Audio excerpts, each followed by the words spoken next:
Welcome,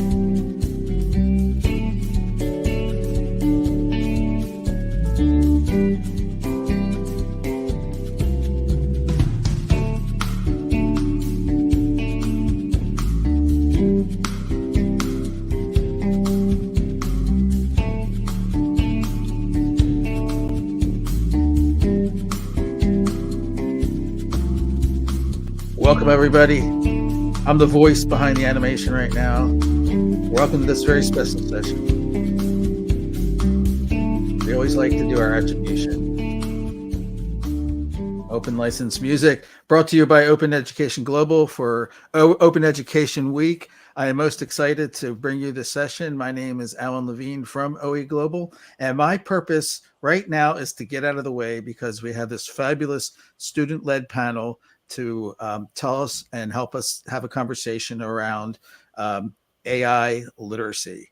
And with that, I'm going to turn this over to Sarah Nutt, who is our host and moderator, and she may even play piano in the background. And I'm just really excited for this conversation that's going to happen. Okay, Sarah, it's all you. Thank you, Alan. Hello and a warm welcome to everyone. This is our student-led panel. And oh, Alan, we need our slides up. Do I need to click on that? Sorry. Thank you. Perfect. My name is Sarah Nutt. I'm a student at the University of Leeds in the UK. I'm studying online from Switzerland for an MA in digital education, and I'll be your host for today. While my peers here, they will be giving you all their ideas and practices with regard to using generative AI as students in higher education.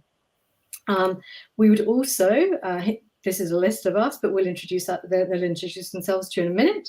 But we would also encourage you to, in the comments section, to say anything you want, ask any questions, and please be part of the process today.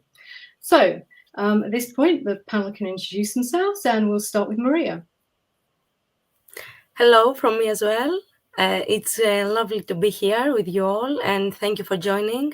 My name is Maria Pavlopoulou. I'm an MA student at the University of Leeds in the UK, as well as a language educator. I'm based in Greece, in Athens, so hello from the sunny Greece. And let's go on with Matt. Yeah. Yes, let me unmute myself. Yes, hi everyone. I'm Matt Sanders. I am here as a student on the MSc in Digital Education program at the University of Edinburgh.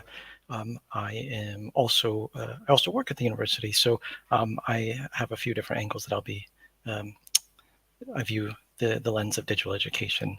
So, yeah, I'm glad to be here. Thanks, Matt. And Stefanos? Hello, everyone. First of all, I'm grateful for being with all of you here. My name is Stefanos Alifirakis, and I am a Master of Science student in Digital Education, like Matt, in the University of Edinburgh. I am also a language teacher and a co-founder with Maria of an educational Instagram page called Hero Mathesis. That's all. Thank you. And Samantha? Oh, do we have Samantha with us? Okay, so Samantha was having some technical issues earlier, so hopefully before she presents, she'll be able to introduce herself. Thank you ever so much. And before we go on, I'd just like to say a huge thank you to Chrissy Naranzi. She's been a wonderful support, and she also hosted the first AI in higher education student panel last year. She did that with students from the University of Leeds and also from UCL in London. And they had a very successful panel, and in fact they produced 2 publications, which you can see here. So if you're interested to go and have a look, I would encourage you to do that. So right, okay, so the plan for today. The first thing that is going to happen is Maria is going to talk to us about her 3-step AI exploration pathway to become AI literate. And then Matt's going to go on to talk about his very playful and positive experience for a lens for AI literacy. And then Stefanos, he will be talking about his skills toolkit to become AI literate. And then lastly, Samantha will be talking about her cautionary tale, GenAI. And most importantly, of course, your questions, and we will have plenty of time to answer. So I would definitely encourage you to please write as many comments as you can and ask all those questions. And so just to get you warmed up into the chat, we'd like to ask you 2 questions. First of all, we'd like to know, are you a beginner, an intermediate or an advanced GenAI tool user? Or, we'd also ask like you, what tools have you used? Because it's great to share and it's nice to find out new tools that people are using. So please feel free to add your comments now. I'll just give you a second.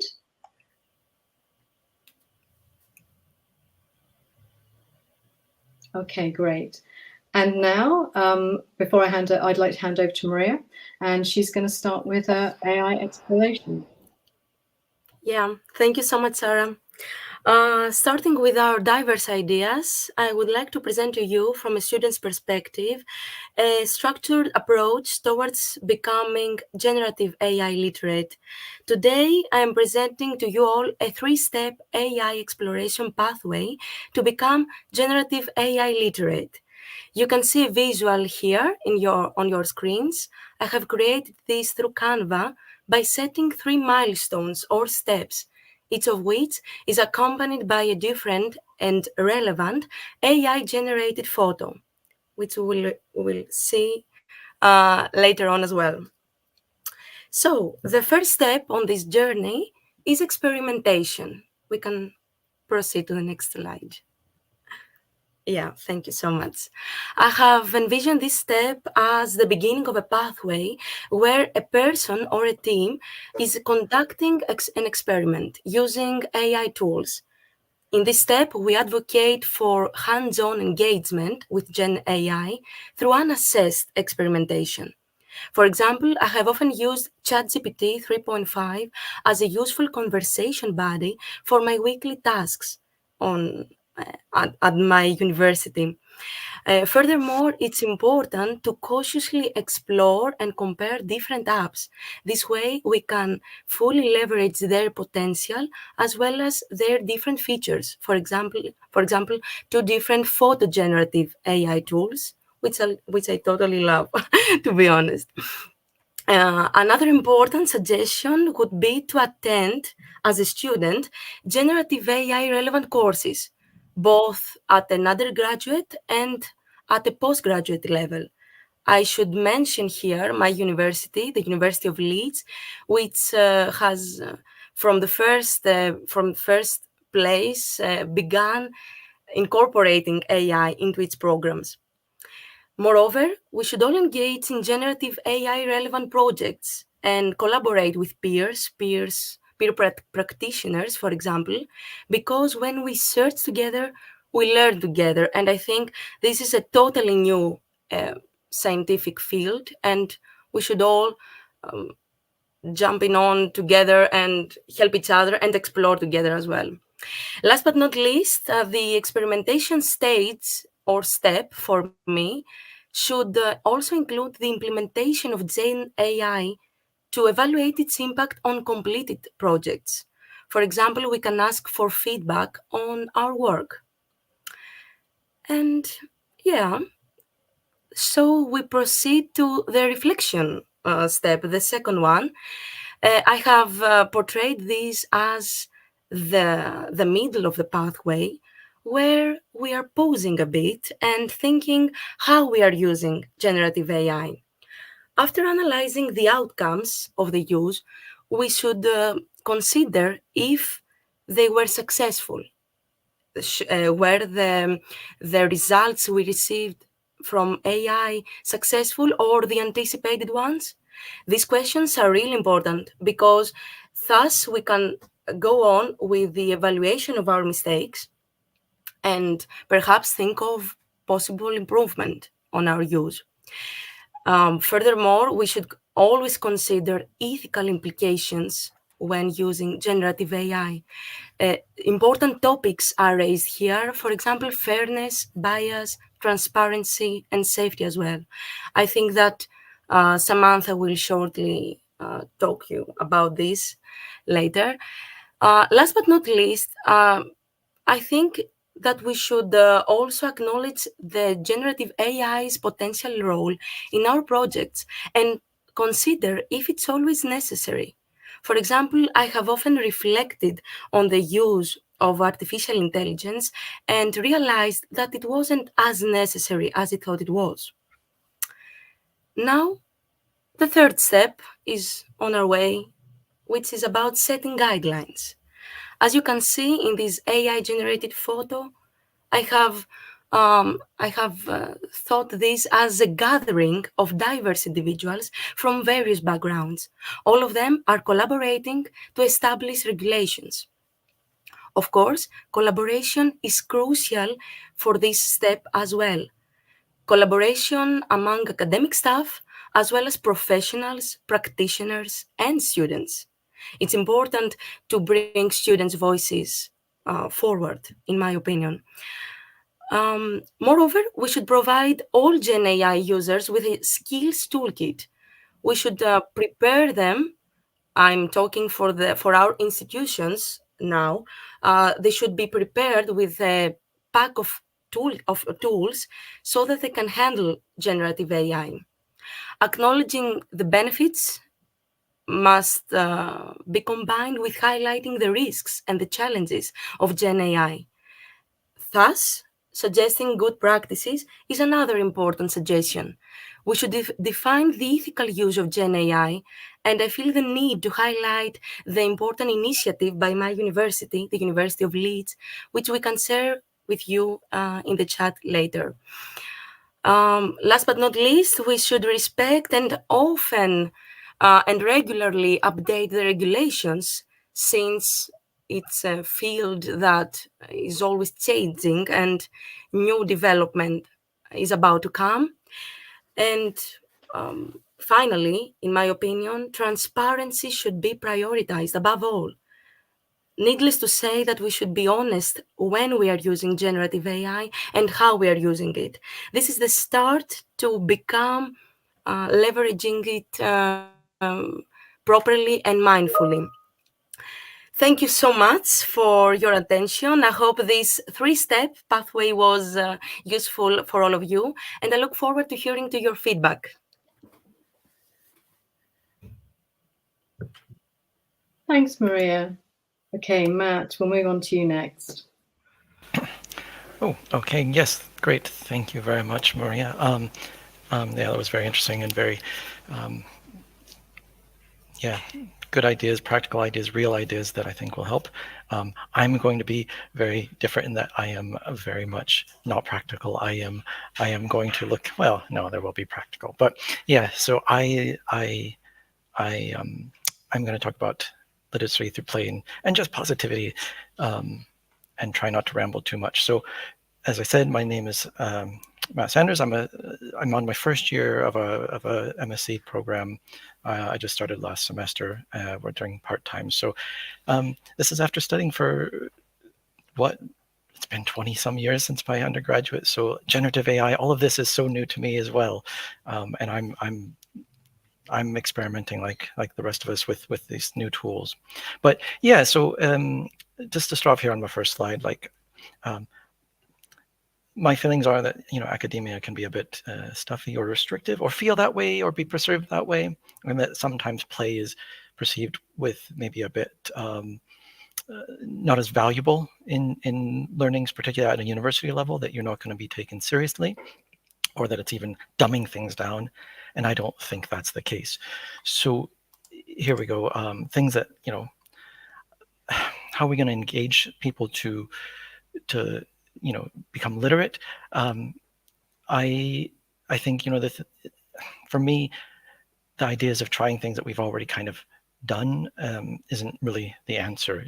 The idea that these documents are optional courses or things like that are already there, like, from my perspective as a student, I think many of you as well, is that, yeah, there's already lots of documents and research and great stuff out there to read, even at our own university level, whether it be generative AI or, academic integrity courses, things like this, that they're saying, oh yes, you really need to take part of these. These are so important. They may be important, but how many of us actually read that stuff? How many of us read the university policies, or want to go through terms and conditions and things like that? I don't find that engaging personally, and I think a lot of people maybe would find that similar. The idea that the tools are going to be increasingly used anyway, and they're embedded into platforms and things like that we're using.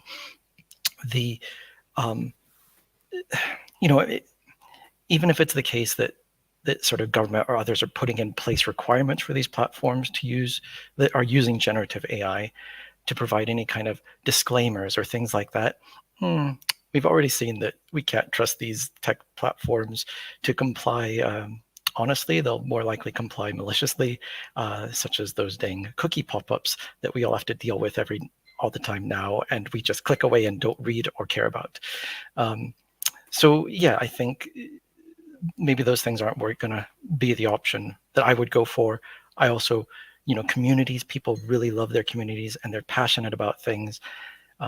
But, like we have our generative AI or tech education communities, and we'll be talking about it, but I don't think we're going to get very far trying to go to say like, the juggling society or the drama society and be like, hey guys, hey cool kids, do you know what the risks of generative AI are? I think they'll just kind of ignore us. So if we go on to the next slide, I'll just say that, so my answer is about fun and joy, and just, reiterate that yeah, life is a challenge and school is a challenge. So many people are struggling with mental health. There's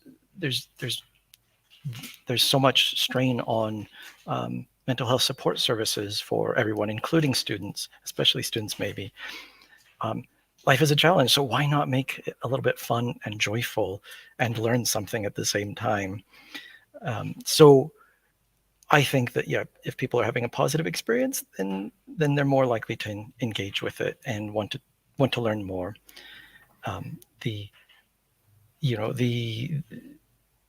play or playfulness, it can be viewed different by different people, but think about things like playing cards, that, play could be that playing cards is often about the rules and conversations happening around that game. So there's more than just the game. And the playing in, like, say, a crafting world or sandbox involves experimentation and creation. So there's more to it than just having fun. But yeah, I'm just going to quickly go through two examples of how I used it. If you go on to the next slide. So here we are, and is me using generative AI to put myself into a story, a fun little story. I'm a big fan of Star Trek, but again, this is to show that it really doesn't have to be tied into whatever your subject is that you're studying. Like, the idea is to engage with the students themselves, let them experiment and engage and have an interest in it and develop it themselves. So so I'd put in a prompt to say, like, put me into Star Trek, and so it doesn't matter if it's that. If someone likes, say Twilight or whatever is popular with young people nowadays,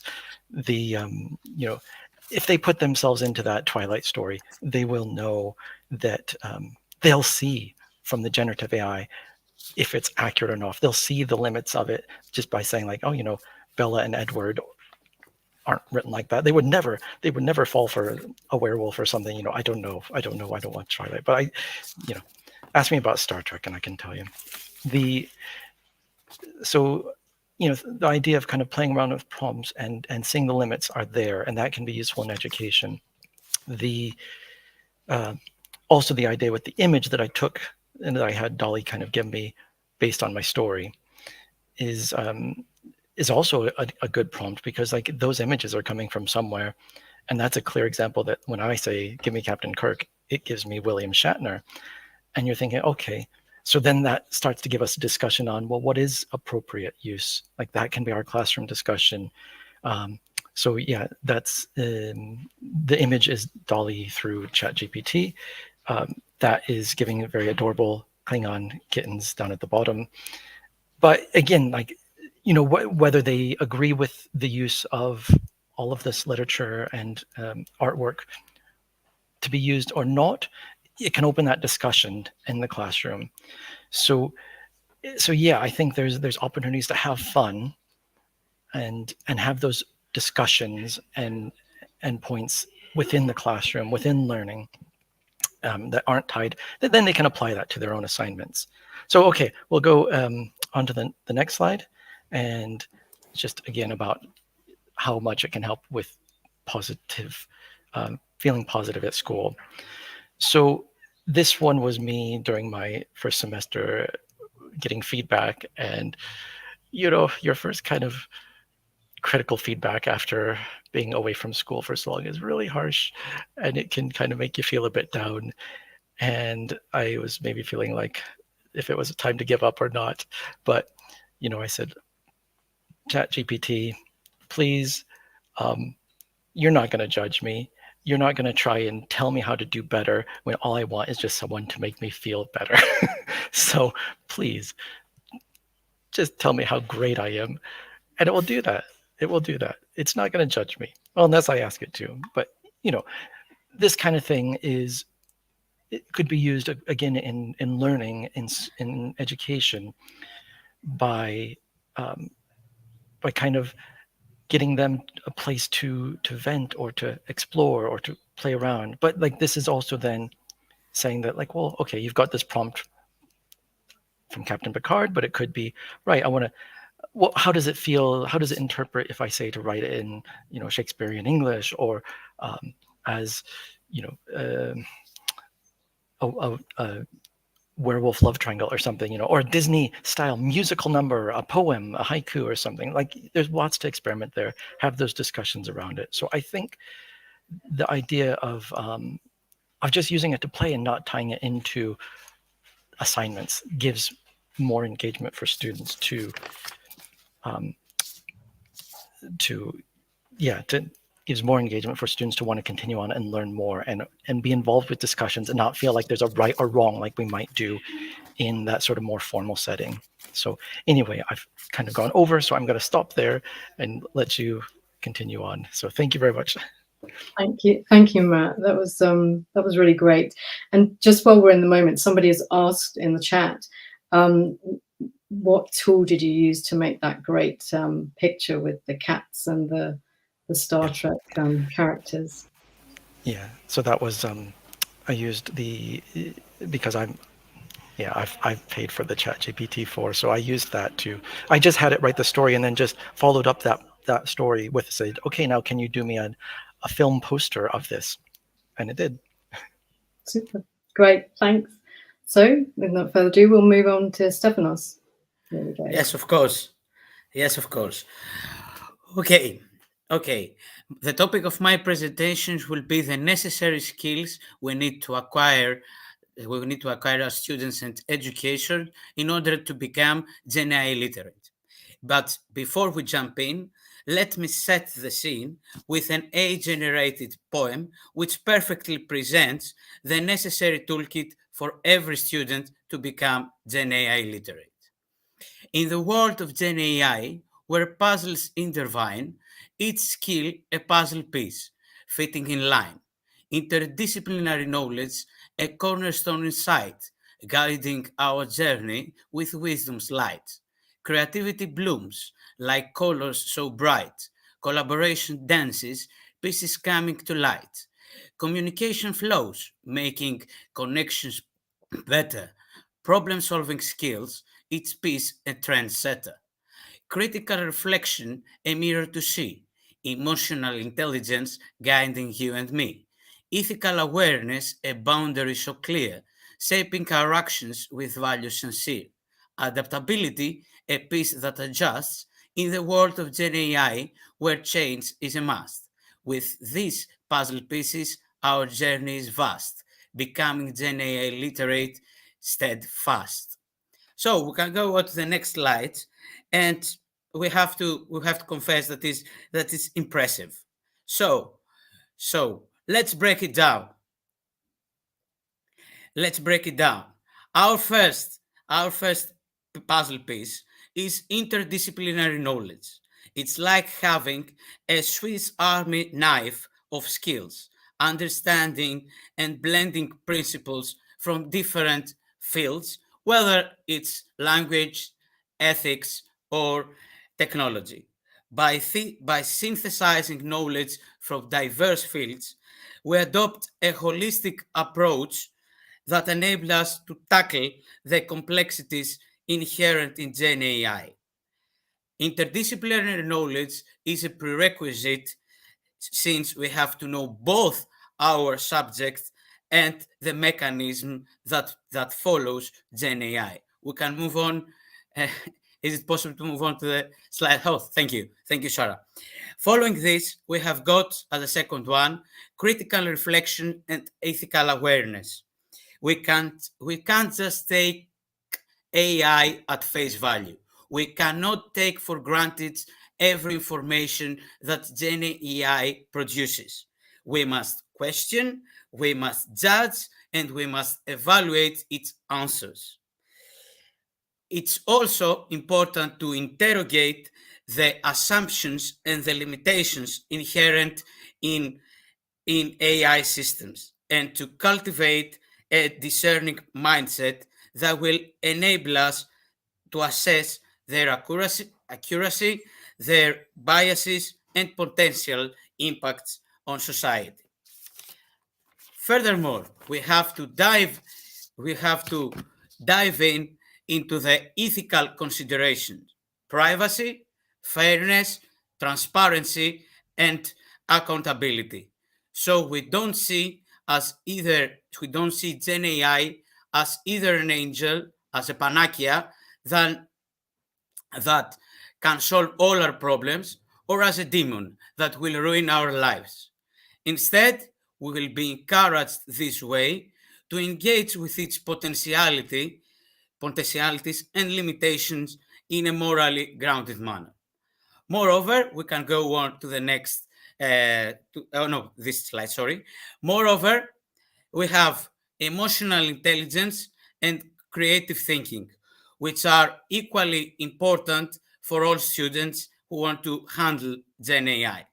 Acknowledging the impact of GenAI on fellow students and educators, particularly through cultivating empathy, becomes paramount.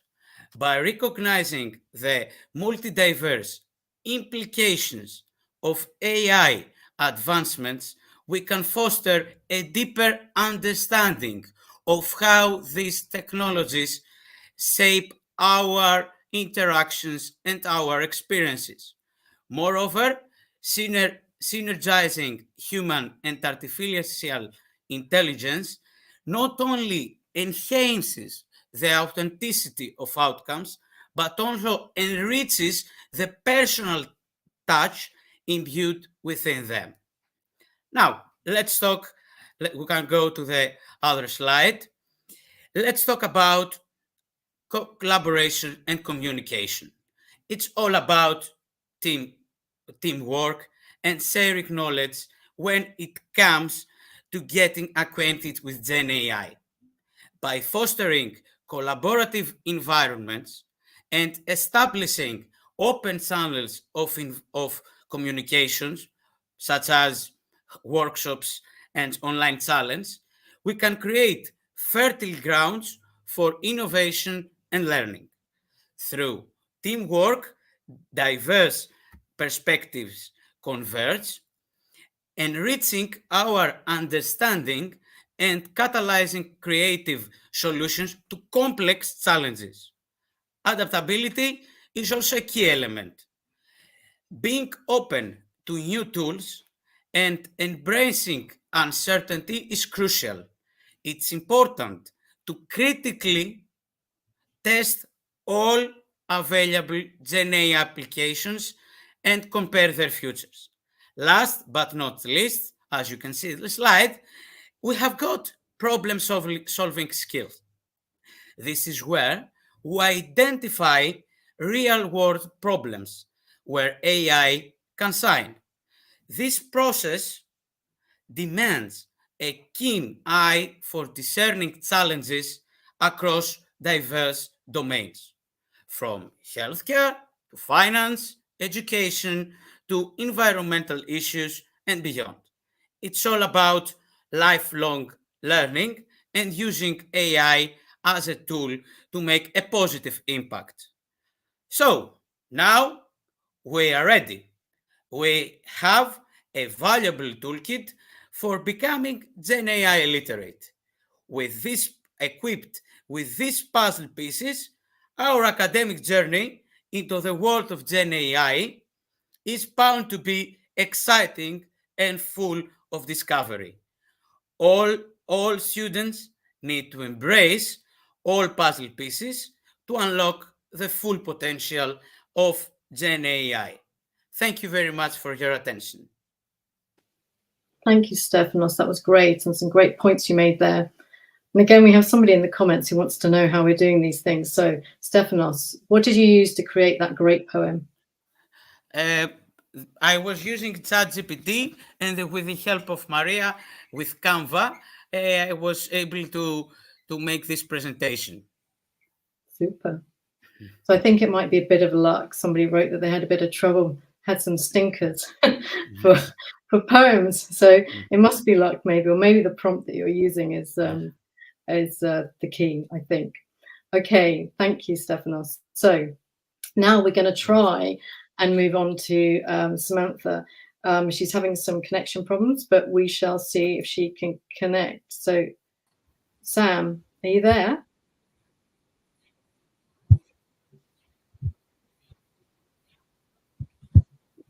Okay. Hello, can anybody hear me? Yeah, we can. Yes. Well, Can you hear me? yeah. No? Yes, we Hello? can hear you. Oh, brilliant. I've just had a yes. So fantastic. Thank you. So brilliant. So we've heard some really great applications for GenAI. It's really exciting. It's what I hear about all the time from pretty much everybody you talk to now. But what I wanted to do is just put a little bit of a balanced view in with this and really think about GenAI from a cautionary tale. So it's just want you to think about, what some of the implications can be with the use of GenAI. So could I have the next slide, please? Sorry, I'm flicking between two. There we go. So a few other things that I've thought about when thinking about some cautions and some wolves hiding in the forest are issues around confidentiality, originality, lots of T's in here really. Is regulatory as well that we need to be careful of, and how GenAI can present a biased view or inaccurate outputs. That there's also a consideration of potential liabilities as well, and a link towards becoming dependent upon the use of GenAI, and then to not something that I've come across yet, but I do understand that there is a caution around tone of voice as well. So next slide, please. Thank you. So we're just going into it in a little bit. I'm not going into too much detail, but when we think about originality, and when we use GenAI to search for information, there is always a danger that the solutions that it provides are not original. So if you're really looking for something that's unique, that's very, very different, it's worth remembering that AI pulls information and images from lots of different sources. So you may see some elements which have been used in other things. And then there's the perspective that, and the consideration that if you're using pieces from elsewhere, does that make it an original piece? Is it just a changed piece as well? So it's just something to consider when you're using AI. There's also confidentiality. So because these some of the AI platforms such as GPT, that they record conversations that you have with them, and then these conversations can be used to retrain the model during the interactions. And that's great for how the model grows and how it learns. But if somebody is using ChatGPT and provides sensitive information or confidential information, then there is the risk that that this can then be relayed on as well. Bias as well. So it can be, again, because it's reliant on input from people. It may be that you're just can result in just one point of view. There may be lots of points of view out there that it's not taken into consideration. And whatever bias has been introduced to the system, then this can be reflected in the output that you can see from it. So it's really worthwhile thinking about any bias from the results that you're getting. And then that links quite nicely into inaccurate outputs as well. So again, because it relies quite heavily on input from everybody, there is a potential again to have things that are not accurate. And the way that some of the tools such as GPT presents itself can make these quite convincing as well. You know, you can get things that you've put into ChatGPT, and I've found this when I've been experimenting with it. I've put something in it thinking, oh, this has come out really great. You start reading it, you like the tone of voice, you think, oh, this is going really nice, and then you come across something and you think, hang on a minute, I didn't put that in there. That's not relevant. That wasn't part of what I asked it to do. So it's really, really worthwhile checking every tiny little thing. Don't just accept what it churns out, that it will be absolutely accurate to where you were directing it to go.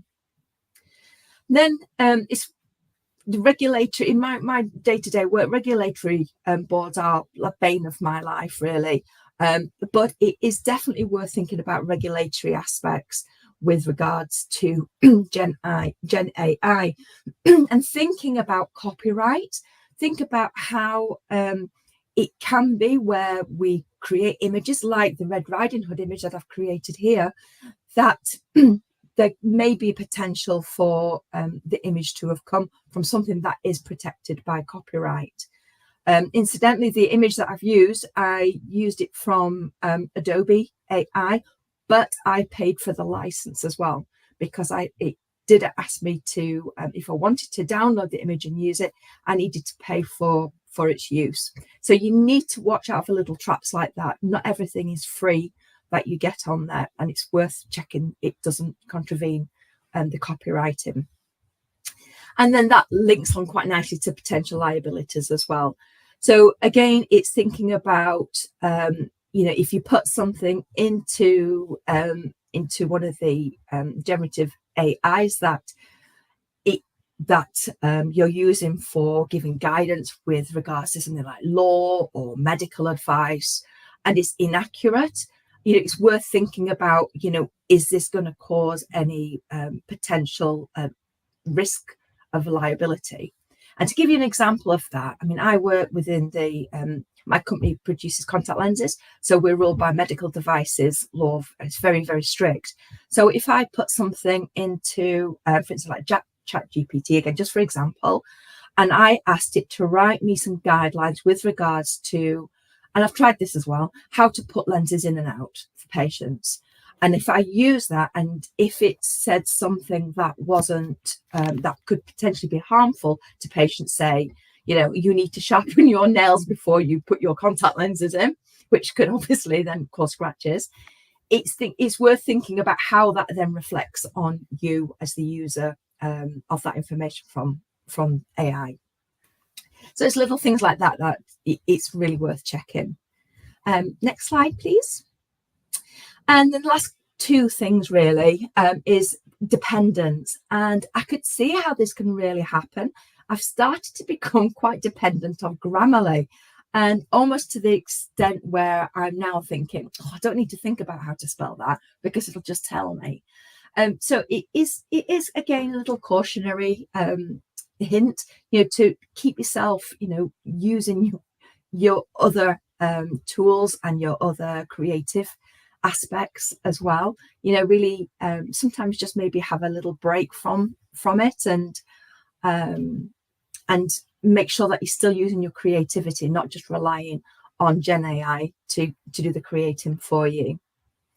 And then last but not least, I mentioned this earlier on, is tone of voice as well. So as GenAI systems got bigger, there's been some very bizarre occurrences where they've developed emerging behaviors, and there's been examples from journalists who had a very bizarre conversation with with a Gen AI tool who became quite aggressive, which was very strange. So it's worth just really checking the tone of voice of the content that you're going to be using. So not just cut and paste it, just check it all through, because there might be just something that's maybe just sneaked in there that you wouldn't be comfortable saying.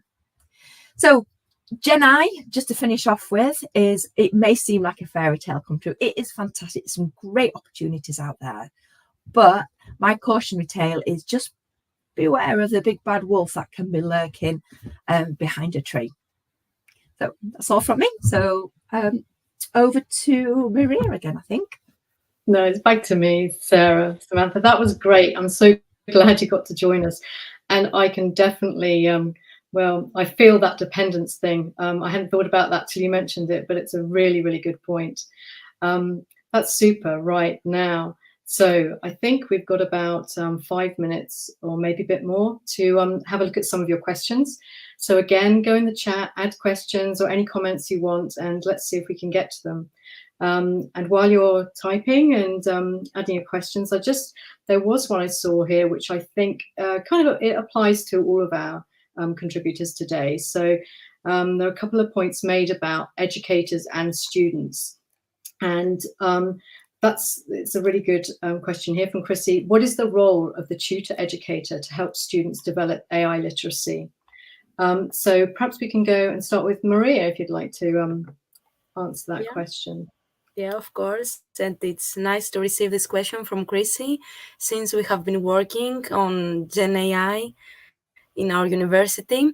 In my opinion, what really helped me last semester in my first module was the fact that our tutors shared examples of their own experimentation with GenAI.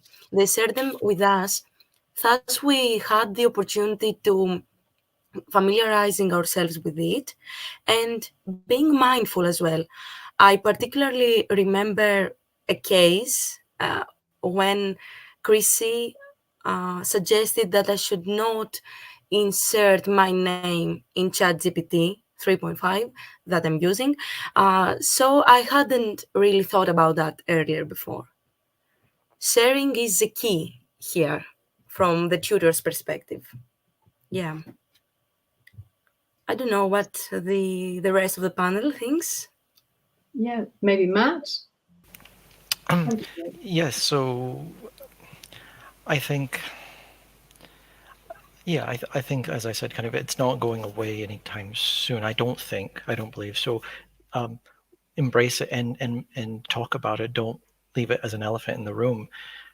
So for me, on our program, with the tutor, we knew the assignment questions, and they said, right, this week, put those questions into your generative AI tool that you want to try, and think about what the limitations are, and we'll have a discussion in the course that week about it. And so I thought that was really helpful, and also to see not just what my perspective was, but what the other students. So I think the tutor could be that facilitation to bring in that discussion. Great. Thank you, Matt. And anyone else? Stefanos? Yes, of course. Okay, a really interesting question. When in my first semester, we had the opportunity to be assessed by ChatGPT. What does it mean? It means we give them the prompt of our blog post that we created, and ChatGPT gave us a feedback. After this feedback, we shared that on a shared forum, and we tried to assess it. It was good. It was awful. It was applicable. All the notices that ChatGPT made can be implemented. So I think that collaboration with our peers and with our tutors can help us be mindful of biases and explore new aspects of generative AI. This is my perspective concerning the role of tutors. Can be facilitations and our guides. Super. Thank you, Stephanos. And we've had another great question from Corey. How can I best help students to learn effectively and ethically using these tools? And I don't know who wants to answer that. Maybe either Samantha or Stephanos. Would you like to? Samantha, can you still hear us?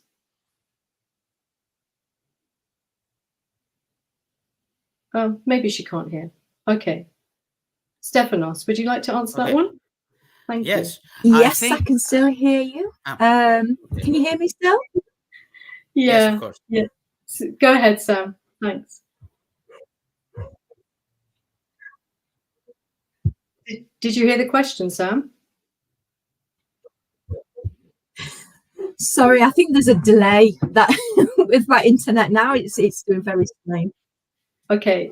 Yes, I did. Thank you. You heard the question. Yeah, so I think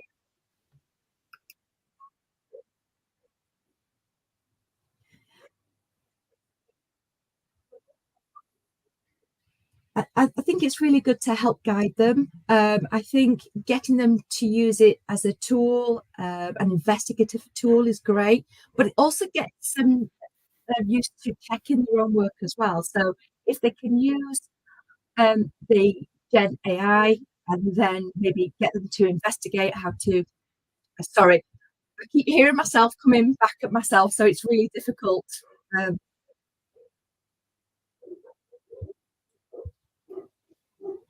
Okay. Thanks for trying, Sam. Maybe we'll Well, leave if Stephanos could maybe take over. Yeah, we'll leave it there. Technology. No problem. We're having a live sessions, so everything can happen. So first of all, as I can understand from the question, we have two different parts. First of all, how we can learn effectively. I think that already Maria has answered this question, since we have to experimentate. I think that the key to understand how ChatGPT works and how can help us is experimentation. We can use one another prompt, and we can see if this result is what we want. On the other half, I think that the most importantly is our values. Our values influences our choices. So if we have to be ethical aware, which means we have to bear in mind privacy, fairness, transparency, and accountability. So we have to have these values instilled to be able to learn and use it effectively. So I think experimentations and the values that we have in our lives are the keys for being GenAI literate. So that's my point of view. That's super great, perfect, and perfect timing. Thank you, Stephanos. And before I hand back to Alan, I'd just like to say thank you so much to our wonderful 4 contributors, especially to Samantha and her connection issues. That's great that she could join us.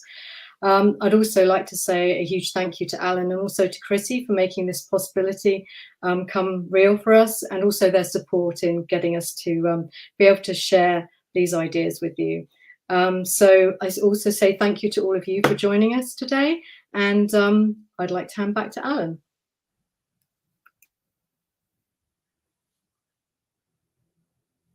And is there any slides about our contact information where people can find us? Oh, so great. Yeah, well remembered, Stephanos. They are here, the most important bits. Yes. If anybody wants to ask any further questions or contact us, here are LinkedIn details. Thank you. Take a screenshot. Thank you so much. Yes, thank you.